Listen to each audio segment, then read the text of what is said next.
Hi అండి. ఈరోజు evening snack లాగా శనగపప్పు గారెలైతే చేశాననమాట.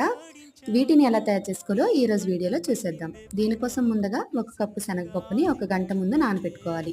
పిడికెడంత పప్పుని పక్కన పెట్టేసి, మిగతా దానిని మిక్సీ జార్‌లో యాడ్ చేసి, సరిపడినన్ని పచ్చిమిర్చి, కొద్దిగా అల్లాన్ని వేసి దీనిని కచ్చా పచ్చాగా గ్రైండ్ చేసుకోవాలి. ఇప్పుడు మిగతా పప్పులో ఈ కచ్చా పచ్చాగా వేసుకున్న పేస్ట్‌ని యాడ్ చేసి, సన్నగా కట్ చేసుకున్న ఉల్లిపాయ ముక్కలు, కొద్దిగా సాల్టు, కొద్దిగా జీలకర్ర, సన్నగా కట్ చేసుకున్న కొత్తిమీరను కూడా యాడ్ చేసి బాగా కలిపి ఇలా వడల్లాగా ఒత్తుకోవాలి. వేడిగా మసులుతున్న నూనెలో ఒక్కొక్కటిగా గారెలను వేసుకొని మీడియం ఫ్లేమ్‌లో మాత్రమే వడల్ని ఫ్రై చేసుకోవాలి. మంట ఎక్కువగా పెట్టినట్టయితే లోపల ఉడకకుండా వచ్చేస్తాయండి. కాబట్టి నెమ్మదిగా వీటిని ఫ్రై చేసుకోండి.